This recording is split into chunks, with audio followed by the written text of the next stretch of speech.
Chofetz Chaim, a daily companion. We're going to continue. Day ocho, which is Norwegian for 8. No, it's not Spanish. I fooled you. A wholesale sin market.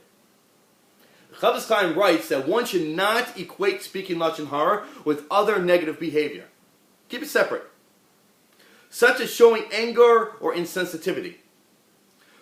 Though these two destroy the fabric of one's soul. Insensitivity, we're not sensitive to someone else's needs. We want to treat others how they want to be treated, not how we want to be treated. A lot of people make this mistake that we treat someone how we personally want to be treated. Humans are like snowflakes, no two are alike. Everyone wants to be treated differently. Some people like getting a hug in the morning from the rabbi. Other people's need just a high five from the rabbi in the morning.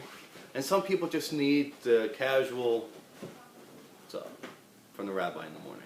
The head, hey, sup. You know? Some need all three, like Rabbi Jack. He needs a hug, then he needs a high five, and then he needs the sup, Rabbi.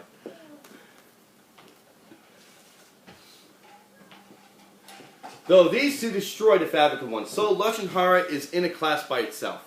When one speaks Lashon Hara, he transgresses an explicit negative commandment in the Torah. Lo selech rachil ba'emecha. You should not go as a peddler of gossip among your people. Peddler is a guy who goes around, I guess it's a newsie. That's a way of explaining it. I guess we're all old enough to know what a newsie is, and Rabbi Jack, you're British, so newsie actually comes from England.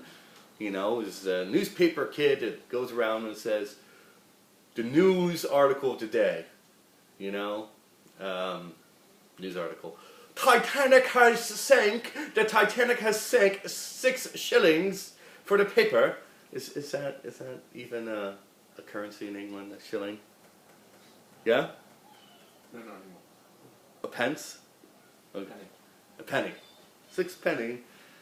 So it's you have people like that who are so much involved with Lashon Hara, they're peddlers of it. They would go around into a crowd, you had a party, a Hanukkah Mesiba, Hanukkah party, or Purim, drinking fest, whatever you want to call it, and this person goes around and he sees a bunch of people schmoozing, goes over and goes, psst, hear about Melvin? He wears silly socks. And then they just disappear. They go over to the next person. And they go, hear about Jimmy? Jimmy has a hole in his gotchkas. So it just, if you know what gotchkas is, it's actually funny. But he's a peddler. He's going around peddling out Lashon Hara. He's dishing it out.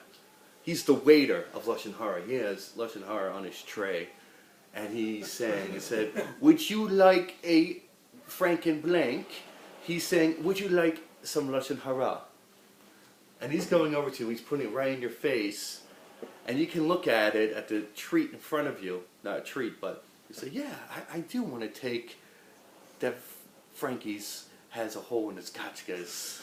And take it with you. Or you do want to say, or you can say, as delicious and as juicy as this gossip might sound, I'm going to have to say, no, it's not for me. You can just walk on by. I'm glad I'm amusing you today. As one of the 613 commandments, the sin of speaking Lashon Hara should be approached with the severity we attach to eating non-kosher food.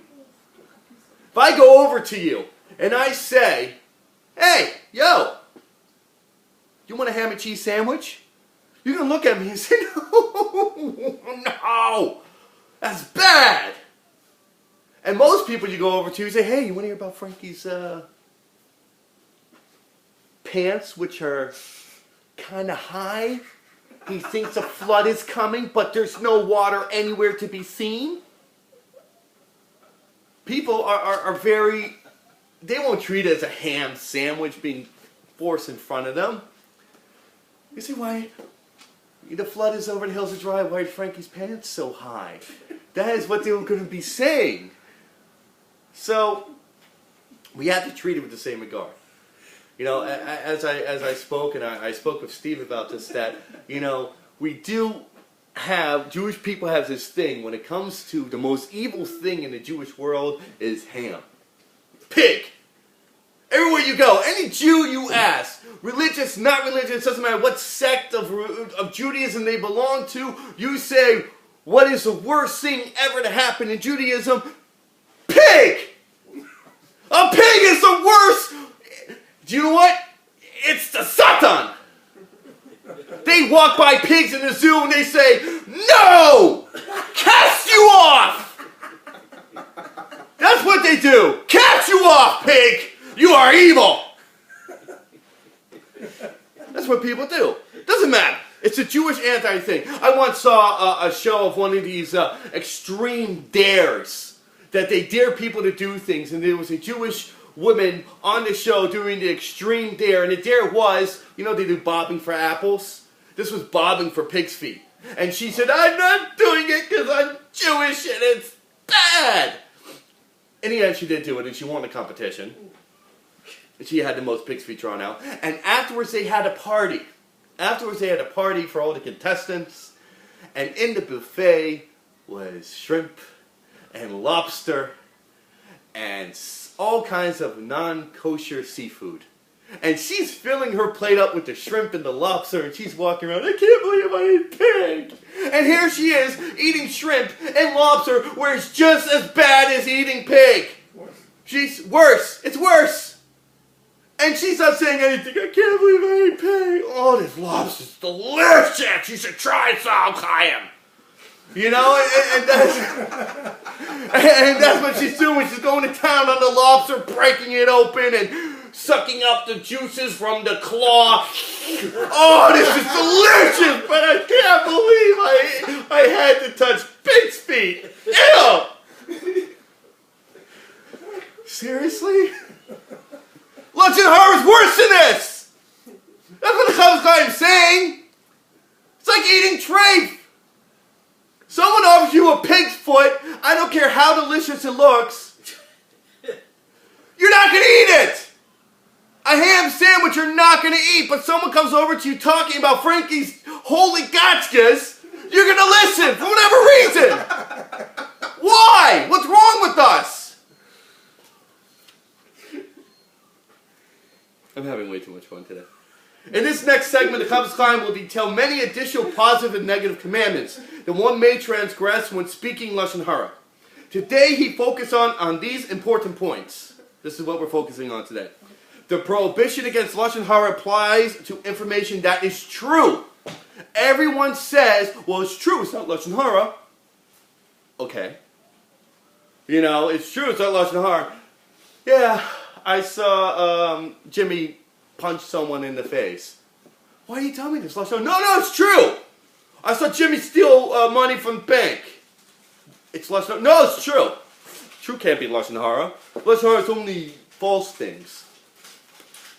It applies whether or not the subject is present when Lashon Hara is spoken. I hear people saying, well, he's not here, so I can say it. I actually had someone say that to me. You know, oh, I could talk about Jimmy because he's nowhere to be seen. You know, it's like those people who want to tell a racist joke, and they look around the room, see if anyone is of that race in the room before telling the joke. You know, psst, did you hear about those Martians? I'm using Martians because they don't really exist. Okay? You hear about those Martians? Well, a Martian walked into the bar the other day, and he looks around to see if there's any Martians in the house so he can tell the joke. You know? Well, that Martians, they ordered soda with milk. And then, of course, out of nowhere, you know, a Martian appears out of nowhere. Hey, what are you guys talking about? Nothing! No, Lashon Hara applies even when the person is not there. You know, you hear about Jimmy? Is Jimmy here? You see Jimmy anywhere? Where's Jimmy? No Jimmy. Okay, so I can tell you about Jimmy. The Torah prohibits not only speaking Lashon Hara, but also listening to it and accepting it as fact. You know, so some people, Jimmy and his gotchkas. and the person's listening, I'm not doing anything wrong. He's telling me. Go on. What else? Oh, he stole money. He went bobbing for pig's feet. I'm not doing anything wrong. This is not Lashon Hara. He's telling me. And Jimmy's not here. Nice. No. You hear and you accept it. It's just as bad as you said it. The Chofetz Chaim spends a great deal of time detailing the negative commandments a person transgresses when he speaks Lashon Hara. He does this to make us aware of the enormous damage we do to ourselves when we commit the sin. It shows that with Lashon Hara, one usually transgresses several negative commandments at once. We do. Another reason why the Chofetz Chaim brings this information at this juncture is to dissuade us from believing that the truth of our information mitigates its status of Lashon Hara. It's not really Lashon Hara. He details a vast number of negative commandments that are breached precisely when so-called mitigating circumstances are present. The information is true, the subject is present, or when we are only passive listeners and not the speaker. The Chofetz Chaim concludes with an explanation of why the Torah cautions us so strongly regarding Lashon Hara. If we carefully consider dynamics of Lashon Hara, we find that one who speaks Lashon Hara has not only transgressed a negative commandment, but he has trampled on many Torah laws, guiding relations between man and his fellow. The Chofetz Chaim stresses that if we will study these issues a bit more, we will see that Lashon Hara also causes one to transgress the laws pertaining to man's relationship with Hashem. Now, I don't know if you guys know this, but every single bad thing that happened to this world, the world being destroyed, bad things happening, was when man or woman, Homo sapien, I guess that's the best way of saying it, human beings, did something wrong to another human being. There's a very big, I think it's Rashi, I could be mistaken, Rashi or Medrash, it's not clear in my head right now, that says that the reason why the flood came during the times of Noah was because people would steal from each other. They would deal falsely with each other, bad business deals. And that's why the world was destroyed. One of the main reasons why it was destroyed. Sodom and Gomorrah, when Hashem did this flippity-flop, when just turned it upside down, it's because they treated each other wrongly. They did horrible things to each other, which I'm not going to get into detail. But whenever it's man against man, we don't treat our other with respect and love. This is what happens. And we're talking about not Jews who were doing this, the people of the world doing this.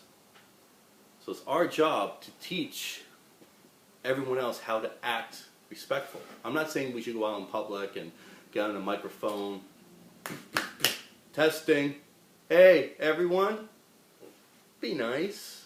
No. I'm saying we do it by our actions.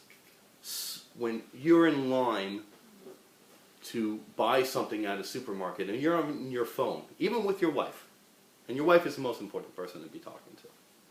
You're on the phone, and you get up to the person ringing you up. You tell your wife, hold on 1 second, puddings. Do you mind that I'm on the phone right now? It's my wife, I have to talk to her. Something as simple as that will make the other person think that you're a mensch.